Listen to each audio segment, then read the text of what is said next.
بسم اللہ الرحمن الرحیم۔ عقائد کورس کا آج سبق نمبر 5 ہے۔ ہم آج کے سبق میں کفر اور اس کے اقسام کے متعلق پڑھیں گے۔ الحمدللہ ہم ایمان و عقائد کے سلسلے میں کئی اہم دروس یعنی اسباق لیکچر مکمل کر چکے ہیں۔ پچھلے درس میں ہم نے شرک کی حقیقت، اقسام اور اس کے انجام پر گفتگو کی، جو توحید کے خلاف سب سے بڑا جرم ہے۔ اب ہم جس عنوان پر گفتگو کرنے جا رہے ہیں وہ کفر ہے، جو شرک کی طرح ایمان کے بالکل برعکس اور انسان کو دائرۂ اسلام سے باہر نکال دینے والا عمل ہے۔ کفر نہ صرف ایک فکری و اعتقادی گمراہی ہے، بلکہ انسان کی دنیا و آخرت دونوں کو برباد کر دینے والا شدید ترین جرم ہے۔ قرآن کریم نے بار بار کفار کے انجام کو بیان کیا ہے، ان کی گمراہی، انکار حق اور ضد و عناد کو واضح کیا ہے، اور ایمان والوں کو خبردار کیا ہے کہ وہ کفر کے کسی بھی پہلو یا شبہ میں نہ پڑے۔ یہ سبق اس لیے نہایت اہم ہے تاکہ ہم کفر کی حقیقت کو سمجھیں، اس کی مختلف اقسام سے واقف ہو اور ایمان کی حفاظت کے لیے دعاؤں، اعمال اور علم کے ذریعے مضبوط بنیاد قائم کرے۔ اللہ تعالیٰ ہمیں دل کی گہرائی سے ایمان کی عظمت کو سمجھنے، کفر کی ہر شکل سے بچنے اور دوسروں کو بھی اس فتنے سے بچانے کی توفیق عطا فرمائے، آمین یا رب العالمین۔ محترم سامعین، کفر کسے کہتے ہیں؟ تو کفر کے لغوی اور ڈکشنری معنی علامہ مناوی رحمۃ اللہ علیہ کہتے ہیں، الکفر تغطیۃ ما حقہ الاظہار، جس چیز کو ظاہر کرنا واجب ہو اسے چھپا لینا کفر کہلاتا ہے۔ جس کو ظاہر کرنا، بیان کرنا، واضح کرنا، کھلا بیان کرنا یہ واجب ہو اسے چھپا لینا، ڈھک دینا، یہ کفر کہلاتا ہے۔ اور اصطلاح شریعت میں کفر کے معنی ہیں الکفر هو التکذیب بما علم مجیء النبی صلی اللہ علیہ وسلم به ضرورتاً، وہ امور جن کا نبی کریم صلی اللہ علیہ وسلم کی طرف سے آنا قطعی طور پر معلوم ہو، یعنی پختہ ثبوت کے طور پر آنا معلوم ہو، ان کی تکذیب کرنا، ان کو جھٹلانا کفر کہلاتا ہے۔ یعنی وہ امور، وہ اعمال، وہ چیزیں جو آپ صلی اللہ علیہ وسلم سے پختہ یقین کے ساتھ، پختہ ثبوت کے ساتھ ثابت ہو، ان کو جھٹلا لینا، ان کی تکذیب کرنا یہ کفر کہلاتا ہے۔ اب کفر کی مختلف اقسام بیان کی گئی ہے۔ نمبر 1، کفر انکار۔ ظاہراً و باطناً اسلام کو نہ ماننا یہ کفر انکار ہے۔ مثلاً عام کفار کا کفر، یہ اللہ تبارک و تعالیٰ کو ظاہراً و باطناً نہیں مانتے۔ نمبر 2، کفر نفاق، کہ زبان سے اسلام کا اظہار کرنا مگر دل سے انکار کرنا، جیسے عبداللہ ابن ابی کا کفر، یعنی دل سے زبان سے اوپر ظاہر کرے کہ ہم مسلمان ہیں لیکن دل کے اندر کفر بھرا ہوا ہو تو اسے نفاق کہتے ہیں۔ نفاق کی 2 قسمیں ہیں۔ نمبر 1، نفاق اعتقادی، یعنی اسلام کا ظاہری اظہار اور باطن میں کفر رکھنا، یعنی زبان سے اسلام کا ظاہر کرنا اور دل میں کفر رکھنا، جیسے عبداللہ ابن ابی ابن سلول کا نفاق۔ یہ نفاق کی خطرناک ترین قسم ہے اور اس کا انجام سب سے زیادہ عبرتناک ہے۔ اللہ تبارک و تعالیٰ کا ارشاد ہے، ان المنافقین فی الدرک الاسفل من النار ولن تجد لهم نصیرا، بے شک منافقین جہنم کے سب سے نچلے طبقے میں ہوں گے اور آپ کو ان کا کوئی مددگار نہ ملے گا۔ یہ نفاق اعتقادی ہوا۔ اب نفاق کی دوسری قسم نفاق عملی، یعنی دل میں ایمان ہو، زبان سے اس کا بھی اظہار ہو لیکن بعض اعمال منافقین جیسے انجام دیے جائے، یعنی ایمان والے ہیں، مسلمان تو ہے، زبان سے اظہار بھی کرتے ہیں، دل میں ایمان بھی ہے، لیکن ان کے اعمال یہ منافقوں کے جیسے ہے، جیسے جھوٹ بولنا، وعدہ خلافی کرنا، امانت میں خیانت کرنا۔ قرآن و حدیث میں منافقین کی کئی علامتیں بیان کی گئی ہے کہ سورہ نساء کی آیت نمبر 142 میں ہے، ان المنافقین یخادعون اللہ وهو خادعهم واذا قاموا الى الصلاة قاموا كسالى یراؤون الناس ولا یذکرون اللہ الا قلیلا، کہ منافقین اللہ تعالیٰ کو دھوکہ دینا چاہتے ہیں حالانکہ وہی انہیں دھوکے میں ڈالنے والا ہے، جب وہ نماز کے لیے کھڑے ہوتے ہیں تو سستی کے ساتھ لوگوں کو دکھانے کے لیے کھڑے ہوتے ہیں اور اللہ کو بہت کم یاد کرتے ہیں۔ حدیث کی روشنی میں نفاق کی علامت ہے کہ امام بخاری رحمۃ اللہ نے روایت بیان کی ہے کہ عن عبداللہ بن عمر رضی اللہ عنہ ان النبی صلی اللہ علیہ وسلم قال اربع من كن فيه كان منافقا خالصا ومن كانت فيه خصلة منهن كانت فيه خصلة من النفاق حتى يدعها اذا اؤتمن خان واذا حدث كذب واذا عاهد غدر واذا خاصم فجر۔ کہ حضرت عبداللہ بن عمر رضی اللہ عنہما سے روایت ہے کہ رسول اللہ صلی اللہ علیہ وسلم نے فرمایا، چار خصلتیں، چار عادتیں جس میں پائی جائے وہ پکا منافق ہے، اور جس میں ان میں سے ایک ہو تو اس کے نفاق کی ایک علامت ہے جب تک وہ اسے چھوڑ نہ دے۔ نمبر ایک، جب امانت دی جائے تو خیانت کرے، جب بات کرے تو جھوٹ بولے، جب وعدہ کرے تو وعدہ خلافی کرے، جب جھگڑا کرے تو گالی گلوچ کرے۔ یہاں پہ بات یاد رہے کہ ان اور جیسی احادیث کا مقصد یہ ہے کہ ہر شخص اپنی ذات کا جائزہ لے اور ان نفاقی علامات سے خود کو بچانے کی فکر کرے۔ اگر خدا نخواستہ کہ یہ صفات کسی میں پائی جائے تو فوراً ان سے توبہ کرے اور اصلاح کی کوشش کرے۔ یہ بات یاد رکھے کہ ان احادیث کا مطلب یہ نہیں کہ اگر کسی میں یہ علامات پائی جائے تو فوراً اس پر نفاق کا فتویٰ لکھ دیا جائے اور اسے منافق قرار دیا جائے، بلکہ اصل مقصد ان علامات سے بچنے کی کوشش کرنا ہے، نہ کہ دوسروں پر حکم لگانا ہے۔ اب کفر کی تیسری قسم ہے کفر ارتداد، اپنی مرضی اور رضامندی سے اسلام قبول کرنے کے بعد میں اسلام سے پھر جانا، جیسے عبداللہ بن رواحہ کا کفر۔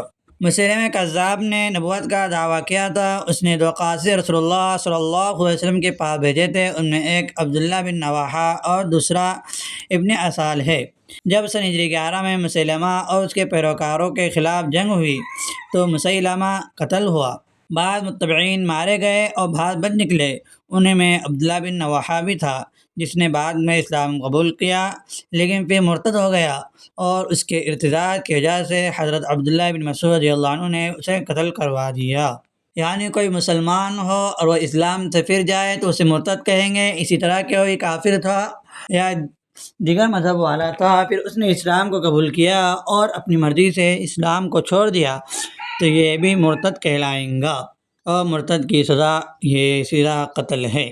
ہم ارتداد کے متعلق ایک مستقل بحث انشاءاللہ تعالی پڑھیں گے۔ نمبر 4 ہے کفر شرک، اللہ تعالیٰ کو ماننا لیکن اس کی ذات یا صفات میں کسی اور کو شریک ٹھہرانا، جیسے مشرکین مکہ، یہ اللہ تبارک و تعالیٰ کو مانتے تھے لیکن اس کی صفات میں کسی اور کو شریک ٹھہراتے تھے۔ ہم نے شرک کے متعلق کل گزشتہ کے سبق میں تفصیلی بحث پڑھی ہے۔ اور نمبر 5 یعنی کفر کی پانچویں قسم ہے کفر کتابی، قرآن کریم کا انکار کرنا باوجود اس کے کہ پچھلی آسمانی کتابوں پر ایمان لایا جائے۔ مثال کے طور پر یہود و نصارہ کہ یہ حضرت موسیٰ علیہ السلام پر جو کتاب نازل ہوئی ہے توریت، اس کو مانتے ہیں، اور انجیل جس کا آج نام بائبل ہے، ان کتابوں کو مانتے ہیں، لیکن ان کتابوں میں تحریف ہو چکی ہے تو وہ قرآن مجید کا انکار کر دیتے ہیں، تو یہ کفر کتابی ہے۔ اور نمبر 6 کفر دہری، یعنی عالم کائنات کو قدیم ماننا اور حادثات کو زمانے کی طرف منسوب کرنا۔ مثال کے طور پر فرقہ دہریہ، یہ پرانا نام ہے جس کا آج نام ہے کمیونسٹ حضرات یہ کائنات کو قدیم مانتے ہیں، وہ کہتے ہیں کہ زمانہ اور یہ دنیا خود بخود وجود میں آئی ہے، اس کو بنانے والا کوئی نہیں ہے اور کوئی چلانے والا نہیں ہے، تو ان کمیونسٹ لوگوں کا جو کفر ہے تو یہ کفر دہری ہے۔ اور نمبر 7 ہے کفر معطلی، یعنی اللہ تعالیٰ کے وجود یا صفات کا صریح انکار کر دینا۔ یہ کفر معطلی بھی اللہ تعالیٰ کے وجود اور صفات کا انکار کر دیتے ہیں، صفت قدرت یہ اللہ تبارک و تعالیٰ کو دنیا کے بنانے والا مانتے ہیں، لیکن بعد میں دنیا کے اوپر سے اللہ کے اقتدار کو ختم مانتے ہیں۔ اور نمبر 8 ہے کفر زندقہ، اس کی 2 صورتیں ہیں۔ نمبر 1 ایمان کا دعویٰ کرتے ہوئے ضروریات دین کا صراحتاً انکار کر دینا، مثال کے طور پر خلافت صدیق اکبر رضی اللہ عنہ کا انکار کرتے ہوئے دعویٰ اسلام کرنا، یعنی جو ضروریات دین ہیں، دین کے جو ضروری عقائد ہے، جو ضروری باتیں ہیں، ان کا انکار کر دیتے ہیں تو ان کے اوپر زندگی کا فتویٰ لگ جاتا ہے۔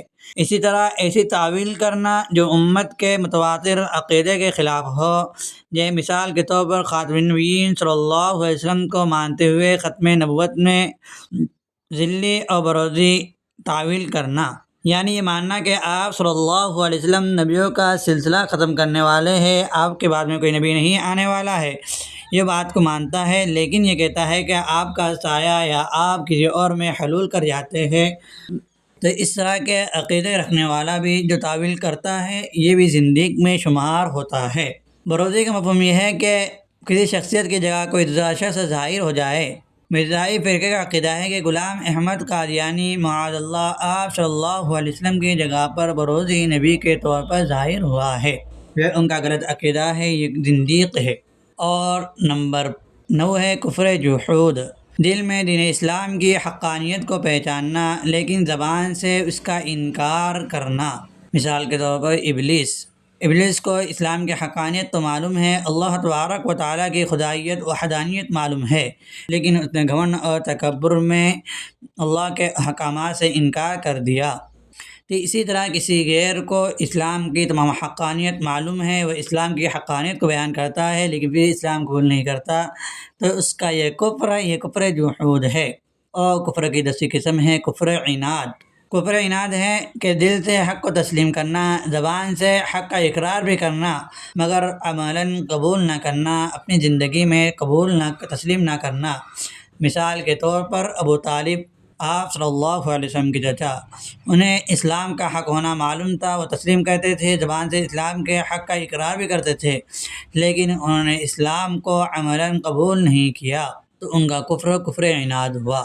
اور سب سے آخری قسم ہے کفر مفادی، کسی دنیاوی فائدے کے لیے خود کو جان بوجھ کر کافر ظاہر کرنا، یہ بھی ایک بڑی خطرناک قسم ہے۔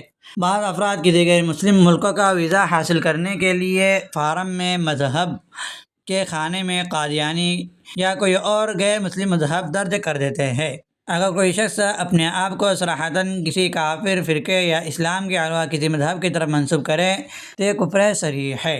اب یہاں پہ سوال یہ ہے کہ کفر مفادی، جس میں انسان اپنے مفاد کے لیے خود کو قادیانی یا غیر مسلم ظاہر کرتا ہے، اگر کفر ہے تو پھر حالت اضطرار میں کسی دینی مصلحت کے پیش نظر کلمہ کفر کہنا بھی تو کفر ہونا چاہیے، یعنی مجبوری کی حالت میں کسی دینی مصلحت کے پیش نظر جو کلمہ کفر کہتا ہے تو وہ بھی کفر ہونا چاہیے، کیونکہ وہاں بھی انسان زبان سے کفر کا کلمہ کہتا ہے۔ تو جواب فرق سمجھیے، ایک ہے دفع مضرت، یعنی جان و مال کو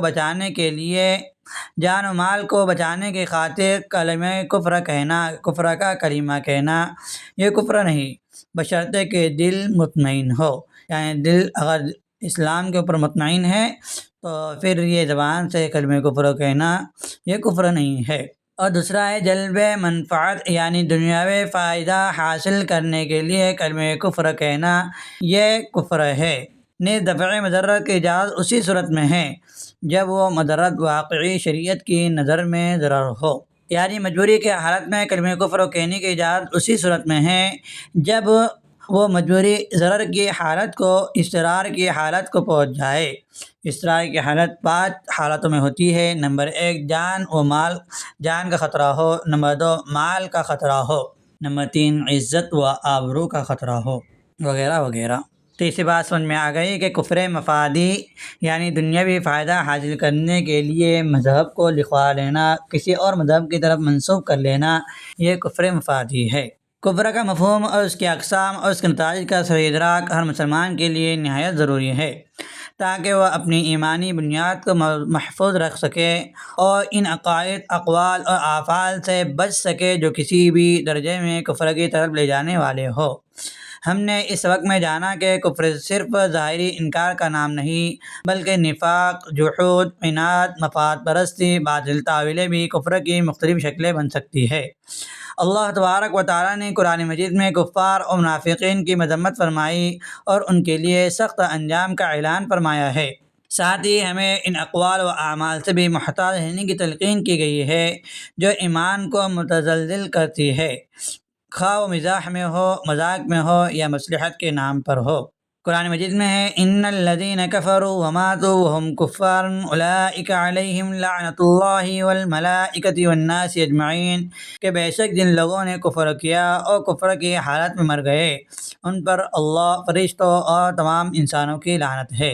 لہذا ہر مسلمان کا فرض ہے کہ وہ اپنے ایمان کی حفاظت کرے، دینی امور میں علم و بصیرت حاصل کرے اور ایسے تمام نظریات و افعال سے بچے جو کفر یا نفاق کی طرف لے جانے والے ہو۔ اللہ تبارک و تعالی ہمیں خالص ایمان، سچی توحید اور کامل عقیدہ عطا فرمائے اور کفر، نفاق، ارتداد جیسے مہلک امراض سے ہمیشہ کے لیے محفوظ رکھے۔